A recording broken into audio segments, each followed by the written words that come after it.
Assalomu alaykum. Hurmatli kuzatuvchilar, Uy bekasi kanaliga xush kelibsizlar. Bugun 14-mart 2026-yil. Ro'zaning 24-kuni. Hammanglarga kuch-quvvat tilayman. Shu ro'zalarni, muborak ro'zalarni yaxshi o'tkazib, hayit ayyomlariga yetib olishlik hammamizga nasib qilsin. Bugun mana shu gullarga ozgina bo'lsa ham qaradim, uxut qildim. Anchadan beri oshxonadagi gullarimga qaramayotgandim. Faqat sug'orib qo'yatgandim. Mana gulim liana bilasizlar. Sizlar bilan birga bunga narvon yasab, buni baland qilib boylagan edik shu narvonga. Endi bu juda ham o'sib ketdi. Endi bahor keldi. Buni men pishni do'mboq bo'lishini xohlayman, uzra. O'shaning uchun buni yonidagi shoxchalarni hammasini kesib oldim. Lekin nimagadir sovuqqanmikan, buni воздушный ildizlar unaqa juda zo'r emas. Bundan oldin mana joyidan qirib olganim juda ham yaxshi edi, yaxshi holatda edi. Endi bular albatta воздушный ildiz beradi. Men suvga solib qo'yaman bularni. 15-20 kunda bular ildiz otsa, keyin uni yoniga ekib pishni qilamiz. Pishni qilib qo'yishga harakat qilaman. Endi mana yaqinda sotib oldim bugenvilya gulim. Bozorga tushganimda shu gul menga o'z anchadan beri olish niyatim bor edi. Men buni boshqacha ranglarini xohlagan edim. Lekin afsuski o'sha tushgan paytimda unaqa ranglarni ko'rmadim. Faqat shunaqa ranglar. Mayli oldim. Baribir gul mana gullab turibdi. Ancha bo'ldi olganimga. Buni bozordan olib kelgandan keyin gullarini tashladi. Bu mana qaytadan unchalar ham bor, qaytadan gulladi. Mana uzun shoxi. Yonlarida mana yangi shoxchalar, bargchalar chiqyapti. Mana ular quruq edi, unaqa barglar ko'p emasdi. Mana kichkina bargchalari uyg'onib, mana bahor munosabati bilan mana ko'karib o'sishga harakat qilyapti. Endi kalanxoya gulim, buni ham ikkita tuvakdagini bittaga ekib qo'yganman. Buni ham guvohi bo'lgansizlar, videolarimda bor. Lekin bu yil nimagadir gullamadi. Men buni o'tgan yili bozordan sotib olgan edim. Bu nima sababdan uyga kelgandan keyin kelasi gullash davrida bu gullamaydi. Chunki bular parnik teplitsalarda o'stiriladi. Ularga qanaqa uxut lozim bo'lsa o'shani hammasini qilishadi. Birinchidan, ikkinchidan teplitsa har doim nam bo'ladi. O'shani hisobiga bu o'sha muhitga, o'sha sharoitga moslashadi, o'rganadi. Keyin bu uyga olib kelgandan keyin umuman boshqacha muhit, boshqacha uxut, ular beradigan dorilarni bizlar har doim ham bera olmaymiz. U garantiya 100%. O'shani hisobiga bu yil gullamadi. Endi qani ko'ramiz. Lekin bu do'mboq pishni bo'lib, chiroyli bo'lib, menga ma'qul, shu turishi juda ham menga ma'qul. Bu menimcha karlik sorti. Buni baland bo'ladigan sortlari ham bor. Endi mana olti zolotaya ribka deydi bu gulimiz. Men o'tgan yili bundan ancha ko'paytirdim. Buni berib yubordim ham, sotuvga ham qo'ydim. Endi bu o'zimda mana shu bitta tuvakda qoldi, 5 tagina turibdi, lekin yaqinlarda bu gulladi. 2-3 ta bo'lsa ham gulladi. Mana hozir gullari yo'q. Endi mana gulim epifilum gulim. Bu yerda 2 xil qip-qizili bilan pushti rangi ekilgan. Mana bitta tuvakka mana, lekin bu yerda 3 ta shoxcha, mana 3 ta shox.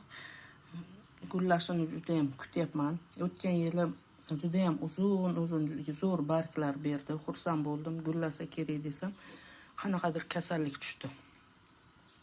Keyin majbur bo'ldim bunga dorilar sepib, o'sha juda ham qattiq kasallangan barglarni qirqib tashlashga majbur bo'ldim. Endi buni men balandroq tuvakka ekib qo'yganman. Mana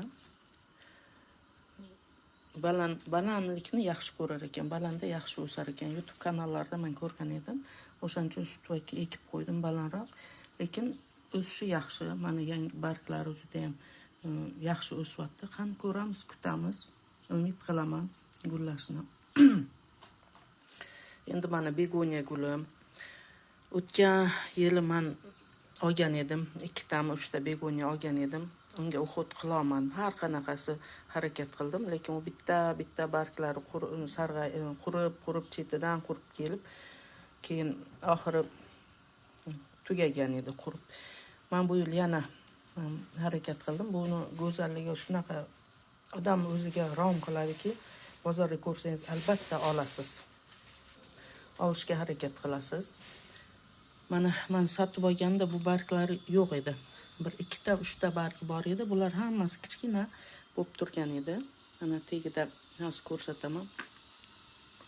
Mana bunaqa holatda edi. Mana kichkina bargcha shunaqa holatda edi bular. Buni uyga kelgandan keyin men bir hafta kutdim. Bir haftadan keyin buni umuman bu begonyalarni YouTube kanallarida hammanglar ko'rasizlar, bilasizlar. Nima deyishadi? Bedniy tuproq deydi, ruschasiga aytganda. Ozuqasi yo'q, tuprog'i juda ham ozuqa kam, tuprog'ida juda ham ozuqa kam bo'lgan nima deydi? Tuproq bo'lishi kerak-da, xullas. Men shunaqa joyini topdim. O'sha go'nglar solinmagan, juda ham anaqa kambag'al deydi o'zbekchasi aytganda. Ozuqasi yo'q tuproqni oldim. Perlit soldim ichiga. Vermikulitim yo'q edi. Keyin ozgina qum qo'shdim, ekdim. Mana hozir tuprog'i sal qattiqroq. Menga unaqa juda ma'qul emas, lekin o'shandan keyin bu juda ham yaxshi barglarni, mana shu barglarni ochdi. Mana ular yangi barglari. Mana ular. Ular ham uyga kelgandan keyin ochilgan barglari o'sib menga ma'qul bo'ldi, lekin buni baland bo'lmayotganiga men hayronman. Hali bu gulimga ozuqa solmadim. Menga o'sha sotuvchi aytdiki, NPK 3.18, NPK 3.20 yoki mana kalifosfat boshqa hamma ozuqalarni bersangiz bo'ladi dedi. Ularni bundan ham katta har xil ranglari bor. Kanalimga qo'yganman o'sha nimalarini, gullarini. Qani ko'ramiz, hali dori solmadim. Endi buni men baribir vermikulit, perlitni juda ham ko'p qilib, tuprog'ini kamroq qilib, kokosli chipslar qo'shib ekmoqchiman qaytadan. Hozir bahor oyi, endi vaqti keldi. Mana 3-4 kundan keyin ayni vaqti bo'ladi. Ekaman, qani ko'ramiz. Mana dekabrist gullarim. Mana bittasi golland sorti, shunisi. Mana yonida bittasi sinib qolganda, yoniga ekib qo'ydim. Mana juda ham yaxshi o'sishda davom etyapti. Mana yonida yana kichkinacha mana turgan. O'sha ham yaxshi o'sishda davom etyapti. Mana qizarib turganlari yangi shoxchalar. Bu yil shu golland sortli gulim gulladi. 3 ta guli bo'ldi. Nima sababdandir men o'shani videoga olmabman. Juda ham chiroyli gulladi, pushti rang. Endi mana oddiy o'zimizni dekabristlarimiz. Mana bularım gullamadi bu yil. Lekin o'sishda yaxshi o'sdi. Agar dekabristlar bunaqa ildiz chiqarib turgan bo'lsa, ildizlari juda ham jonlik bo'lsa, mana holatda bo'lsa, olib sindirib olib ekib qo'ysanglar bo'ladi. Lekin mana o'sa quruqroq bo'lib turibdi, bu yoq tomondagisi. Uni ekish bilmadim, lekin mana bu yoq tomondagilarni eksa bo'ladi. Juda ham yaxshi. Mana fikus benjamin gulim. Buni men pastidan o'rishga harakat qilaman. O'rib, mana hozir dushdan chiqardim. Dushda ozgina suv sepdim, bunga iliq dush qildim. Holati yaxshi. Mana endi ona benjaminim, fikusim.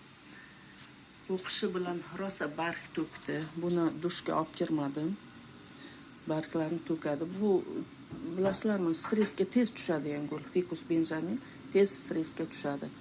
Joyi o'zgarsa ham, ob-havo o'zgarsa ham, suvni ko'p quyib yuborsangiz, kam quysangiz, har qanaqa holatda bu o'zgaradi. Barglarni to'kish bilan bu o'zini noroziligini, bu muhit unga ma'qul kelmaganligini bildiradi. Yozda tashqarida turdi, o'tgan yil yozi bilan, lekin yam-yashil bo'lib, barglari juda ham ko'p bo'ldi, yaxshi holatda turdi. Bu gulim bir 12-13 yil bo'ldi men o'stirayotganimga. Bundan qancha detkalar olib, qirqib, ko'paytirib tarqatdim ham, sotdim, har xil holat bo'ldi xullas. Endi mana yonida shiflerim. Buni dushdan olib chiqdim men hozir. Mana ona shefileram bu ham. Bundan har yili qirqib qalamcha olaman, ko'paytiraman. Sheflerani bilasizlarmi? Bitta nozik tomoni. Mana dushga olib kiramiz. Olib kirganimizda buni kichkina bargchalar mana chiqishni boshlaydi. Mana ko'rib turibsizlar, qorayibroq turibdi mana. O'sha joy dush suv tegib ketdi, bo'ldi, qorayadi. Bu bo'ldi, bundan barg chiqmaydi. Yonidan boshqa chiqadi. U chiqquncha albatta ancha vaqt ketadi. Mana bu o'tgan mana yondan mana chiqmoqchi boshqasi. Lekin hozir dush qildim, endi bilmayman qanaqa nima bo'ladi. O'shanda dush qilganinglarda juda ham ehtiyot bo'linglar. Mana ustida mana hozir dush qildim, qani ko'ramiz. Mana kichkina nish urib turibdi. Yana men qayerda ko'rdim kichkina. Mana unda ham o'tgan safar olib kirganimda bular dushga ko'proq issiqroq suv quyganman, o'sha hisobiga mana qorayib qolgan. O'shanda gulinglar yaxshi o'sishini xohlasanglar, dush qilayotganda juda ham ehtiyot bo'linglar. Endi mana geranim katta tuvakda. O'zi geranlar bunaqa katta tuvakda bo'lmaydi, lekin kuzda men buni yerdan olganman. O'sha tepalarni men qirqib tashladim. O'sha kattaligini hisobiga ildizi katta deb men shu kattaroq tuvakka ekkan edim. O'zi geran tez qirqib turganini, kichkina tuvakni yaxshi ko'radi.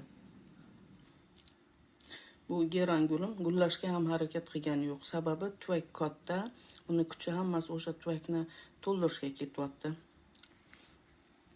Yozda yerga ekib qo'yamiz, albatta gullaydi, xudo xohlasa. Endi mana dratsena gulim, buni qirqqan edik, bilasizlar, YouTube kanalda buni qo'yganman. Pastidan mana ikkita shoxcha chiqarib, mana yaxshi o'sdi qish davomida. Mana endi tepasidagi shoxidan bittagina chiqdi. Lekin buni dush qilmadim, dratsena gulimi. Mana shunaqa gaplar. Sog' bo'linglar, salomat bo'linglar. Shu video orqali sizlarga qanaqadir motivatsiya bera olgan bo'lsam, xursandman. Sog' omon bo'linglar. G'oyibona uchrashguncha Allohga omonat bo'linglar.